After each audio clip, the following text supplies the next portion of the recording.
Good morning, everyone, and welcome to our online service of Quimper Unitarian Universalist Fellowship, a loving, spirited, and inclusive congregation.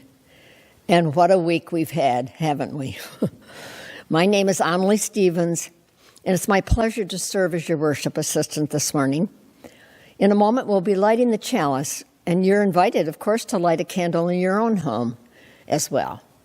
But first, let's settle our minds and our hearts with the ringing of our chime.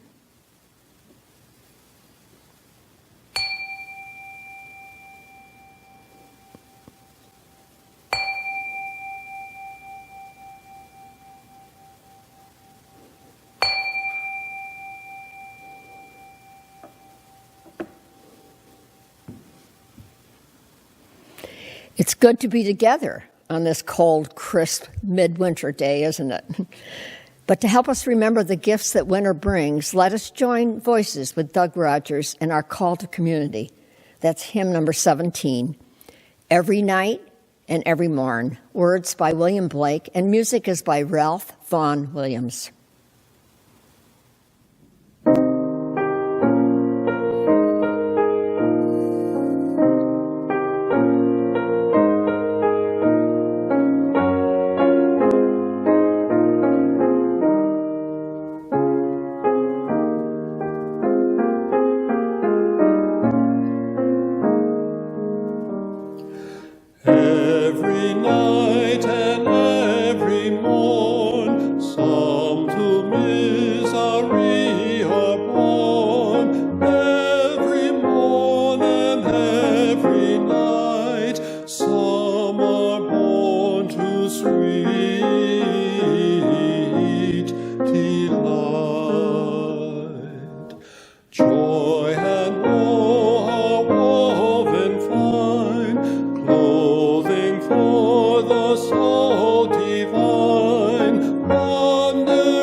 It's now time to light our chalice. And if you have a chalice at home, please join me in bringing a light into this moment that we share together. Our chalice lighting words today are by Reverend Cynthia Landrum. In the bleak and cold winter, we gather ourselves in to light the fire to warm our spirits, to kindle the flame of love and hope.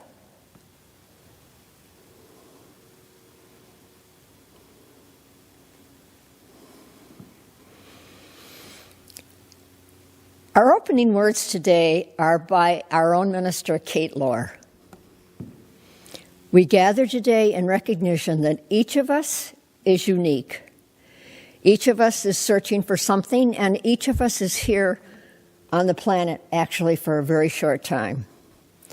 As we enter the hour together, let us remember that each of us is unique, yes, but none of us is alone.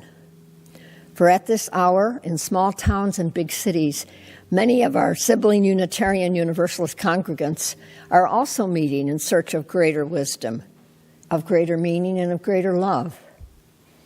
May our connection to this greater community inspire us to use our short lives to make this world a more loving, more just, and peaceful place, today and evermore. I now welcome Beau Ohlgren, our Director of Family Ministry, with another wonderful story for all ages. Good morning, everyone. Today we are talking about creation and perspective and the different ways that we understand what we see and what we feel. And so I thought this book, called Duck, Rabbit, was the perfect one because it explores a difference of perspective and how we might see the same thing but feel it in different ways. This is by Amy Rosenthal and illustrated by Tom Lichtenheld. Hey, look, it's a duck. That's not a duck, it's a rabbit. Are you kidding me? It's totally a duck. It's for sure a rabbit. See, there's the bill. What are you talking about? Those are ears, silly. It's a duck, and they're about to eat a piece of bread. It's a rabbit, and they're about to eat a carrot. Wait, did you hear that? I heard duck sounds. That's funny. I distinctly heard rabbit sounds. Now, the duck is wading through the swamp. No, the rabbit is hiding in the grass. See there? It's flying. Flying? It's hopping. Here, look at the duck through my binoculars. Sorry, still a rabbit. Here, ducky ducky. Here, you cute little rabbit. Look, the duck is so hot, they're getting a drink. No, the rabbit is so hot, they're cooling off their ears. Oh, great. You scared them away. I didn't scare them away. You scared them away. You know, maybe you were right. Maybe it was a rabbit. Thing is, now I'm actually thinking it was a duck. Well, anyway, now what do you want to do? I don't know. What do you want to do? Hey, look, an anteater. That's no anteater. That's a brachiosaurus. We all see things in different ways and experience things in different ways. May we always be open to someone else's perspective and someone else's experience. Thank you a lot, Beau. And now what we'd like to do is acknowledge and welcome those of you who are visiting us this morning. You're invited to say hello in the comment section. That's over on the right part of your screen. And tell us your name and where you're from. We also hope you'll join us for our virtual coffee hour after the service. If you don't have that link, it will be posted in the comments section at the end of the service. And if you don't currently see the comment section, simply take your device out of full screen mode and it will magically appear. Lastly, if you find this service useful or inspirational, hopefully both, please share the link with your friends and family. We really get great joy in widening the circle of our online community. So, welcome everyone who is here today. We're really glad that you're with us. It's now time for our offering. Today our offering will go to the Society of St. Vincent de Paul. And here to tell us a little more about this important organization is John Campbell. Good morning. I'm John Canton, president of the All-Volunteer Society of St. Vincent de Paul. Thank you all on behalf of the families and individuals Quimper Unitarian and St. Vincent have jointly helped in the past. This has been a very difficult year for many in our community. We all fear catching a deadly virus. We've lost hours, jobs, even businesses. Many of us have lost loved ones. At St. Vincent de Paul, we have seen a 100% rise in utility spending, from 24% to over 50% of our weekly budgets. The Jefferson Community Foundation has awarded us grants to help people pay utility bills when their incomes have been reduced or lost. This is not a faceless crowd. You might see a single mom with 3 disabled children struggling to pay uncovered medical expenses and transportation to and from Seattle Children's. Now it's winter and the propane tank is empty. But the Community Foundation and St. Vincent de Paul filled their tank. They'll be warm this winter. You might see the retired hospice nurse whose husband passed away in April So far, no service can be held. They were content in retirement, but now she must live on half the income. She's cut way back on electricity, but her propane tank too is empty to start the winter. Again, the Community Foundation and St. Vincent de Paul together could help, and she will have heat. The Community Foundation funding will run out this week. Our ability to develop larger packages will be more limited. When other partners help, we can continue to help those who need the most. Thank you for helping St. Vincent. Help your friends in need. If you'd like to make a donation to this worthy cause, and I'm actually sure after listening to this, John, you may want to, you have three options. First, you can text the amount you'd like to give to the number now showing at the bottom of your screen. Or two, you can go to QUUF.org and click on the word giving. Or three, you can simply mail a check to QUUF, putting St. Vincent de Paul in the memo line. We will now gratefully receive your offering.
And now we have an important board announcement from the president of our board, Colleen Johnson.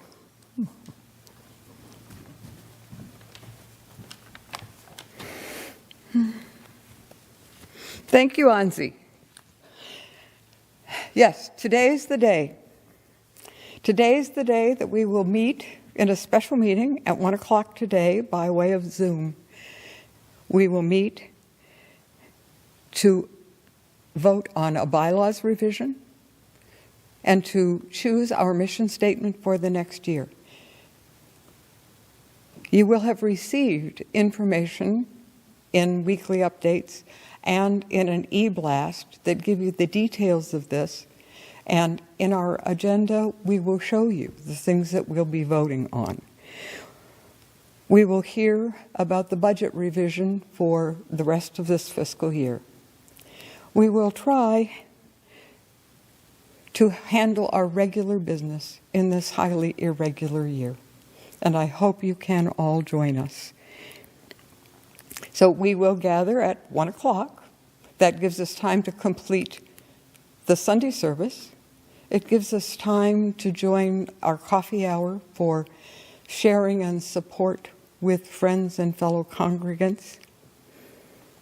And take a chance to have lunch, walk your dog, do whatever it is so that you're prepared to meet with us at 1 o'clock.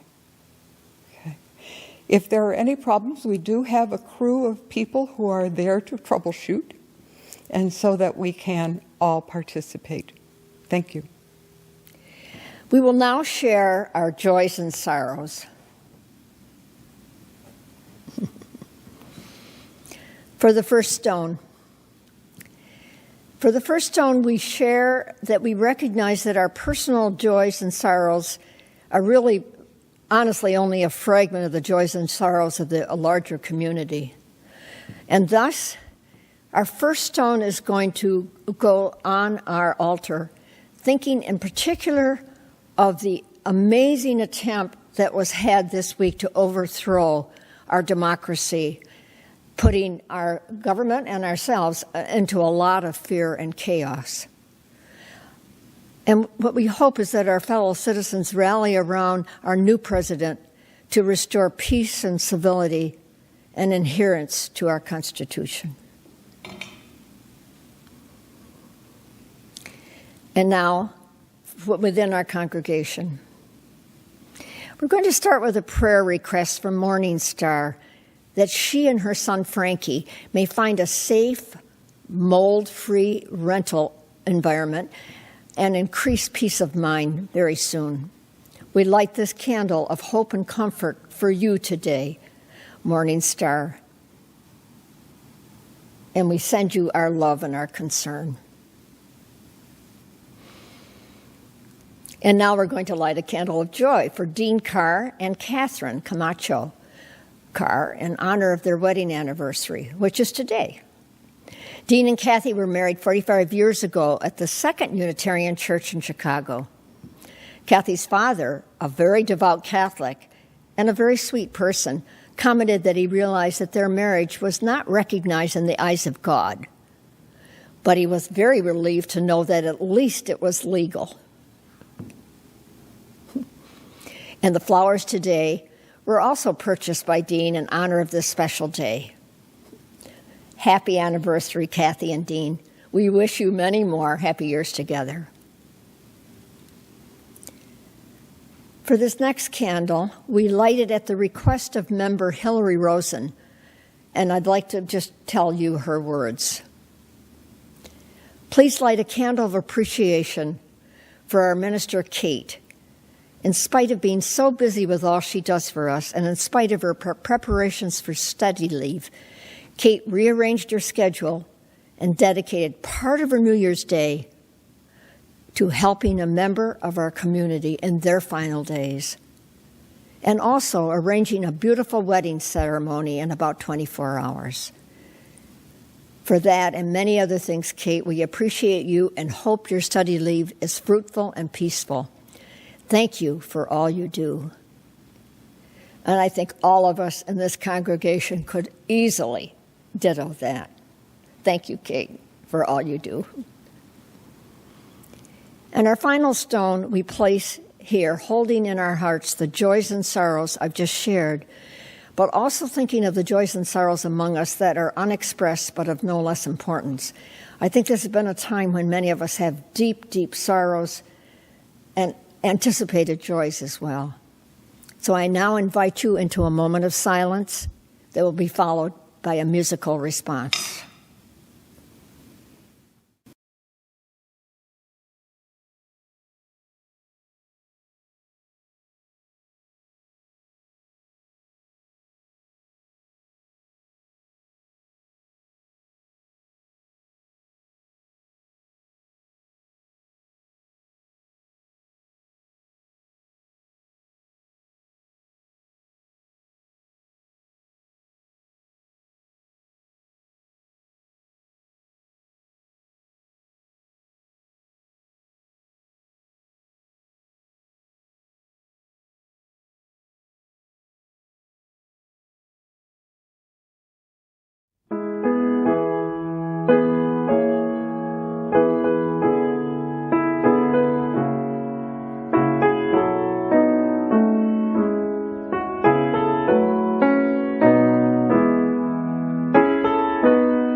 Our reading today is A Presence That Impels, and it's by William Wordsworth.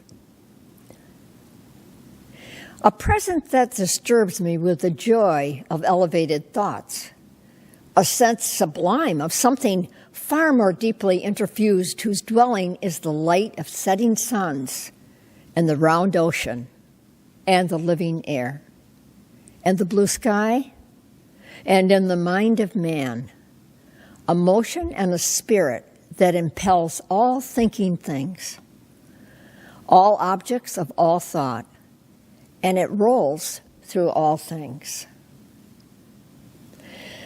Our special music today actually is a summarization of Franz Joseph Haydn's epic oratorio, The Creation, which depicts the beginning of the world as told in Genesis. What took God 7 days to accomplish and Haydn 2 hours to celebrate has been distilled for us into a few moments by Pat and Doug Rodgers. And our trusty Steinway will play the part of the symphony orchestra while Doug takes all the best parts written for the singers. This is perhaps the most astounding COVID project yet. In the beginning, God created the heavens and the earth.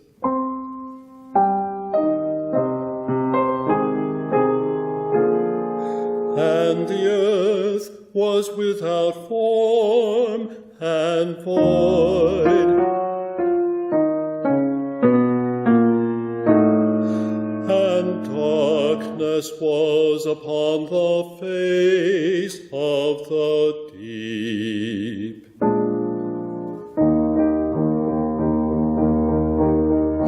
And the Spirit of God moved upon the face of the waters. And God said, "Let there be light," and there was light.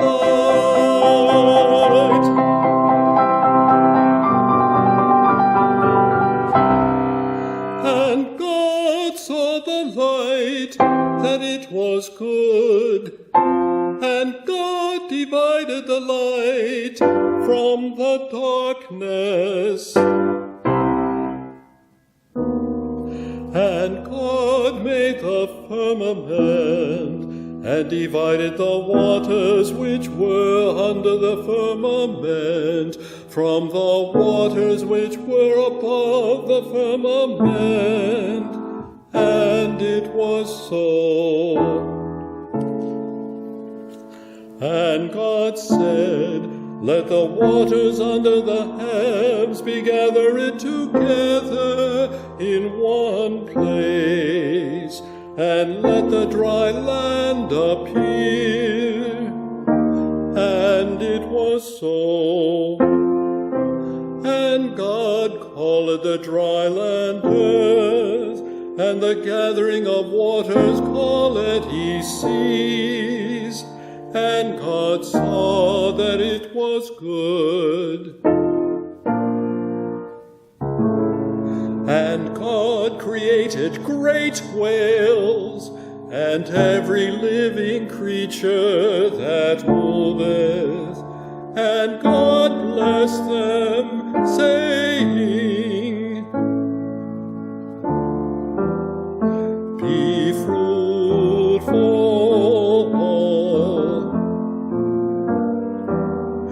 and multiply, ye winged tribes. Be multiplied and sing on every tree. Multiply, ye finny tribes, and fill each watery deep.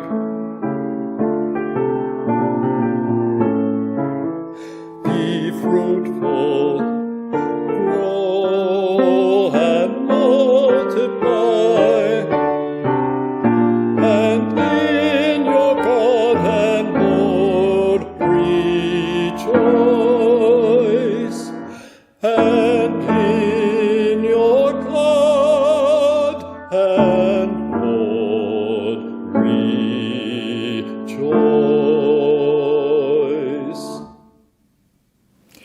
And now I am delighted to introduce our guest speaker, James Ford. James Ford is a retired UU minister and a Zen priest who is the consulting minister to the UU congregation of Anaheim, California. He's also the co-editor of The Transient and Permanent in Liberal Religion, and he's also the author of This Very Moment, A Brief Introduction to Buddhism and Zen for Unitarian Universalists. They're both published by Skinner House Books. And in addition, he's also the author of a study of Zen teachers and communities in North America. For instance, the author of Zen Master Who? A Guide to the People and Stories of Zen. And he's co-editor of the Book of Mu, Essential Writings of Zen's Most Important Koan, and the author of If You're Lucky, Your Heart Will Break. They all sound like wonderful books, don't they? Field notes from the Wisdom publications. His most recent book is Introduction to Zen Koans, Learning the Language of Dragons, also released by Wisdom. Please join me in welcoming the Reverend James Ford. Hi, I'm James Ford, and I'm the guiding teacher at the Empty Moon Zen Sangha. Some of my friends know I've been teaching this last semester at the University of the West in their MDiv chaplaincy program. It's been a wonderful experience. It has also pushed me in a lot of areas, not least the fact of the 13 people in this class.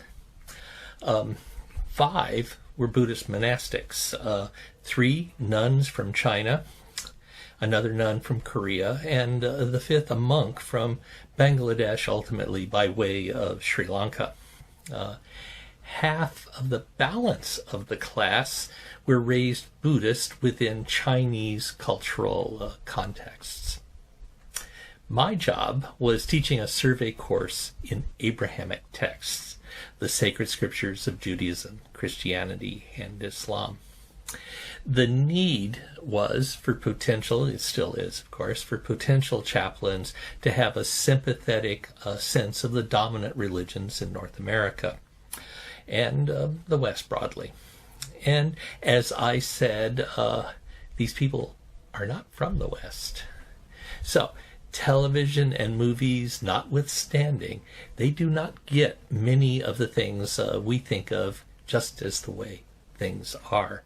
I noticed a small linguistic tick in most of their, many of their essays, possibly most, where they would always add the article when they said God. Not God, but the God. Another point on why I felt at the very beginning, maybe we need to just talk about this idea of God. Here in the West, God is such a pervasive idea and so emotionally charged that most people either believe in God or don't believe in God. And it can be hard to move away from that dichotomy. In fact, it is not how the way things actually are. In that class, a lot of my students belong to a whole different category, which is, what is this God of which you speak? The God. They don't have a clue. And the question, or they didn't at the beginning, I hope they do now. The question was asked with no particular emotion attached, just no clear idea about what the word is supposed to point to. The God of the Abrahamic traditions, the God of Judaism, the God of Christianity, and the God of Islam. No real reference points. So, God. While there are different understandings here and there, especially between Judaism and Islam on the one side and Christianity on the other, they are all based in very similar beliefs, or in reaction, non-belief, in a deity with human-like characteristics that has created the world, intervenes here and there on occasion, and at some point will end it all. In Christianity and Islam, the deity will then judge humans on how they lived and maybe how they believed, with rewards and punishments dealt out accordingly. In Judaism, and times are at times are a bit murkier about what the end is supposed to be, but generally doesn't feature any lakes of fire. With these tweaks, that God. St. Thomas Aquinas, the great 14th century Catholic theologian, believed that the idea of God was simply self-evident. I believe the larger majority of Jews, Christians, and Muslims would agree. This is part of why they often find atheists pernicious and even question if they are so out of touch with reality and the self-evident matter, whether they are even trustworthy enough to serve on juries. If you can't be trusted with the evidence before your eyes, how can you be trusted with matters of extreme importance? But the truth of the matter is that it isn't obvious. And actually there is no clear analog to the Western idea of God in the other religions of the world. Yes, there are ideas of overarching, connecting principles in other religions. The idea of Brahman in Hinduism, for instance. There's also Shangdi, the first ancestor, and maybe even Tien, heaven, in indigenous Chinese religions. I can think of things like that. Wakan Tanka and the Sioux religion, Gitche Manito among the Algonquins, and with differences within numerous other Native American communities, where there is a more animistic and sometimes mystical force, which in modernity is often collapsed as the Great Spirit. But with any digging at all, none of these things are in fact particularly like the God of the Bible or the Quran. So, no, actually the idea of God as conceived of here in the West is not self-evident. I have a seat-of-the-pants understanding of an evolutionary story of God, the birth and growth of God. But for the class, I needed to review some details. And along the way, I learned some things.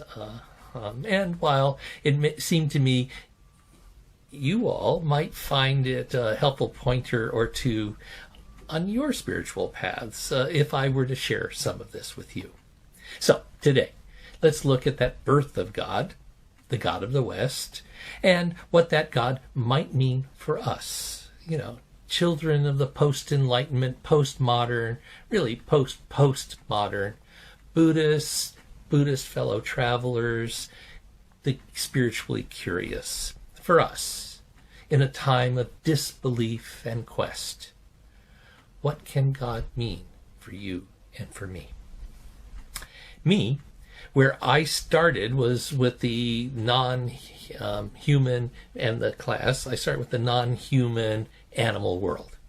There are elements that we can discern as religious-like in some animal behaviors. Of course, there is nothing to suggest non-human animals believe in God or gods, or many of the other things one generally associates with religions, like praying or worshiping.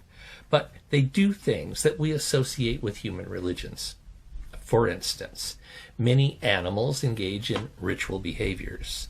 Jane Goodall, as an example, observes how chimpanzees appear to dance when they come upon waterfalls and do something similar at the beginning of rainstorms. Many animals also appear to observe funeral rites. In preparing for the class, I watched a video clip of elephants doing what certainly looked like ritual mourning for one of their own. One could say animals may not be religious, but some of them sure look to be spiritual. For humans, we see archaeological evidence of similar behaviors as far back as maybe 100,000 years, with grave sites that include what are called grave goods, such as tools and ornaments, and how in many places there is evidence that corpses were covered in flowers. This is true with both us, the Homo sapiens sapien, and our close cousins, the Neanderthals. As an aside, and as regards the other great interbreeding human population with our main line, the Denisovians, we haven't so far found much physical evidence of their cultures. But there is no compelling reason to assume they, or the yet unnamed but genetically identified fourth group of early interbreeding humans, did not also share these behaviors. These spiritual, if not quite yet religious behaviors can reasonably be assumed to be common to us all. While there is no evidence of belief in some idea of a supreme being, there are strong suggestions of spiritualities as pretty basic to us as humans. By this I mean there seems to be some common sense among humans of mystery and connectedness that extend beyond the bare phenomenon of life and the reality of death. From here, it seems important to look at the hunter-gatherer religious views. The 19th century anthropologist Edward Tyler coined the term animism to address what he observed. This term has been worked and reworked in the years following based upon further research, as well as noting hidden biases in interpretation among him and other early Western ethnographers. The first observation was how in these cultures pretty much across the globe, everything is animated. Everything possesses a spirit or spirits. At the beginning, Professor Tyler, the first professor of anthropology at Oxford, thought animism was a confusion between animals and plants and inanimate things. He had felt this weak sense of categories was an obviously mistaken view, one common, it appeared, to all early humans. And this confusion of categories would also be a building block of later organized religions. Very 19th century, very Eurocentric. Contemporary anthropologist Nurit David speaks for the shift in interpretation, suggesting instead how animism is in fact a relational epistemology. Epistemology is a $5 word meaning how we know things. So, an expensive term, but worth it. It calls us to notice such things as how we know things.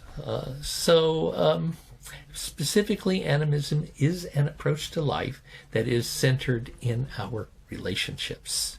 It is a world filled with subjects rather than objects. Everything is relational. Let's put a pin in that. We'll revisit it before I'm done. The term evolution is itself fraught, as most of us, for most of us, it implies directionality, that change leads to things that are improvements upon that which they preceded. That can be true, especially in the biological sciences where evolution is about adaptation and continuance of one's gene pool. But mostly it just means things change. Over time in history, various things got clustered together to form religions as we understand them today. And as we attempt to unravel that part of human cultures we see as religious, we find several things. Probably the most offensive of these various things making up religion for many of us in modernity could be called crowd control. It has to do with that aspect of religion which is all about cultural and specifically the preservation and transmission of cultures over time. While it is very important to the coherence of a culture, it has an enormously conservative aspect, and that conservative, which can be a wonderful and good thing, here has a deep shadow. It clearly defines who is in and who is out. And while from the inside it offers comfort, for anyone on the outside, any kind of outside, it can be deadly. But there's a lot more in that bag that is religion. There's also religion as the repository of ethics, the place we go for guidance on how to act in this world. Still, another thing that has been a part of religion since forever has been healing. Even today, prayer and rites to facilitate the healing of body and mind are common currency of religions. And more importantly, maybe most importantly, at least from my perspective, is how religion is about meaning and purpose in life. These four different things, and no doubt some others, are bound up together and sometimes are near impossible to entangle each from the other. With that, we come to the Ark of Religion in the Near East. With agriculture, religious institutions began to emerge. Here we find, as with other agriculturally based cultures, the emergence of gods. Gods are non-human entities that have power and with whom we humans interact. Among a small group of people in the hilly areas of Canaan, some were peasants, others escaped slaves, and including among them some who had escaped bondage in Egypt, all gradually began to see themselves as a people. They felt different than other Canaanites, and they began to tell stories about themselves as part of the evolving of that subculture. Actually, two different traditions of these stories would be gathered together. They occurred in two stages. With the first stage, we get that sense of a coherent people. It becomes historical about 1,000 years before the Common Era, when a kingdom was gathered by someone named David. And then his son Solomon consolidated the kingdom and built from a small town a fairly grand capital, Jerusalem. Here is the first birthing of Israel. Their kingdom didn't last long. It broke into two kingdoms. Then, not all that much later, the Babylonians swept through the region and carried away the intellectual remains of that group.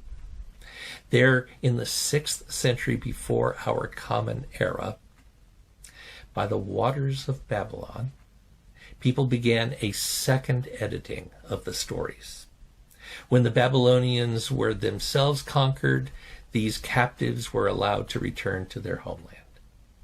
They returned with a book that was largely what we think of as the Torah, the first 5 books of the Bible, plus a few more books largely consisting of mythic histories.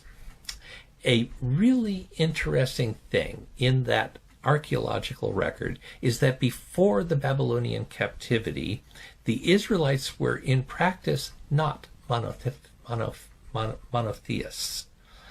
They talked a good game, but in practice they were a form of henotheists, where one believes in many gods, but one deity is more important. People frequently covered bases with offerings of various sorts to their many gods. The archaeological record is littered with statuettes of gods, goddesses, whatnot in Israel. Also, just as interesting a tidbit, during this period before Babylon, there's evidence that showed that the primary god sometimes was portrayed as having a wife. The newly created Bible mashed a lot of things together. At the beginning, those 2 different story traditions. The earliest strata god was sometimes nothing more than a storm deity, and at other times something fierce. A deity who demanded sacrifice and exercised astonishing punishments on those who strayed in any of several directions. But in the editing process, actually we have a name for the principal editor, Ezra. He and his team came up with a rather different God. And that's the God we know, or very much the beginnings of the God we know, who created and sustains the world. The one who worked in mysterious ways. Definitely a God, not a God to be messed with, but something more. They introduced a God that had those elements, but was vastly different than what had been conceived of before. Something compelling. Now there was some God who was as intimate with the world as a kiss. And in the re-established Israel, the archaeological record shows no statuettes or evidences of any other gods. Now, there was only one God.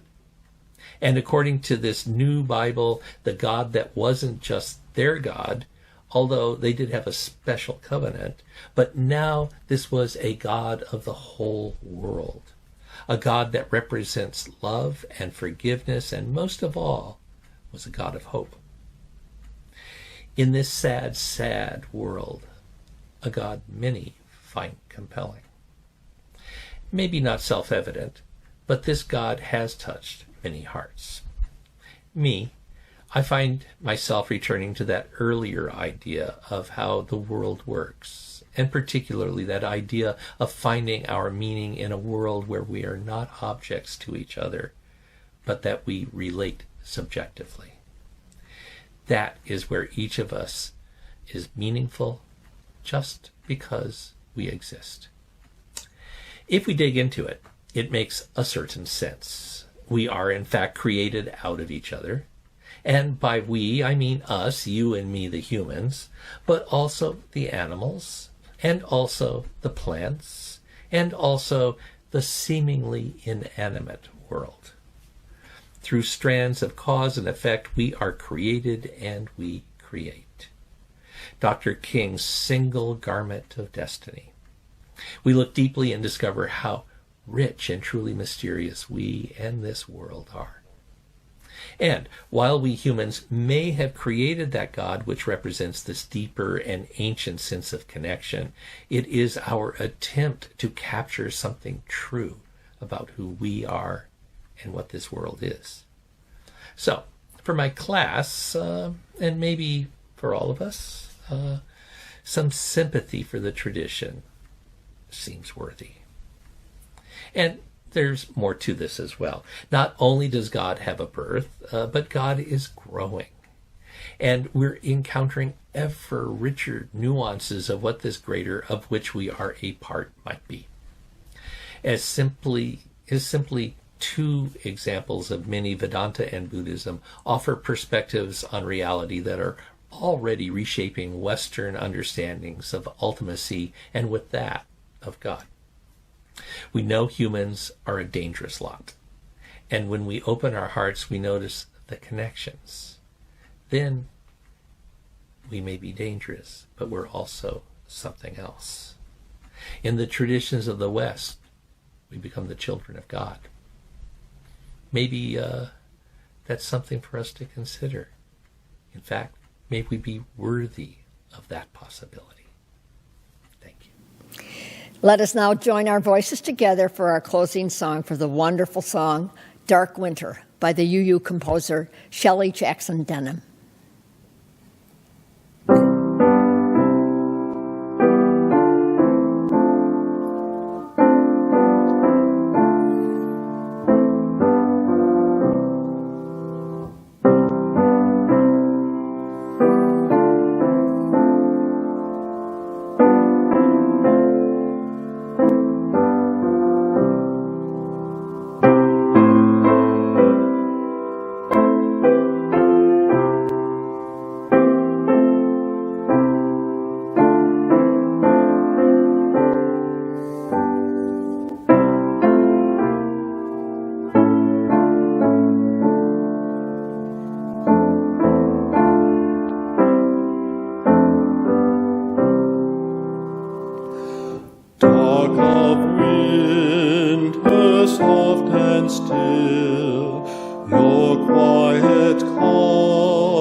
It's almost time to extinguish our chalice, but before doing so, I'd like to remind you that our guest speaker next week is Reverend Amy Beltane, who will be joining us from Portugal on our very special MLK Sunday. That's Martin Luther King, as you know. Please join me now in our chalice extinguishing words.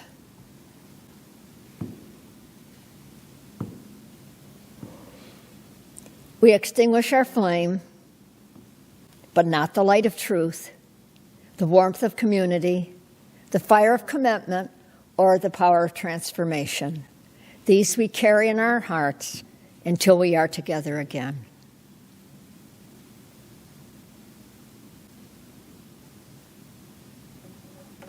Thank you, Colleen.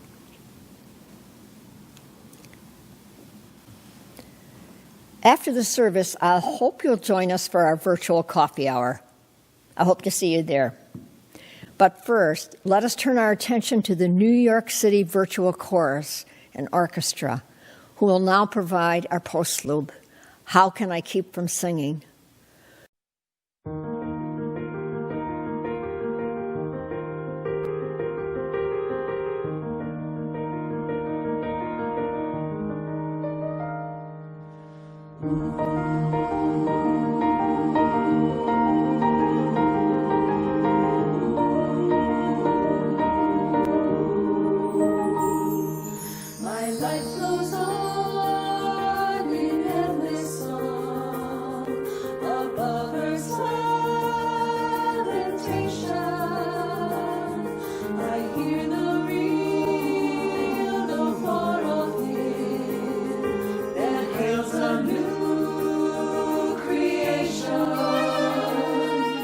storm can shake my inmost calm, while to that rock I'm clinging, since love prevails in heaven and earth.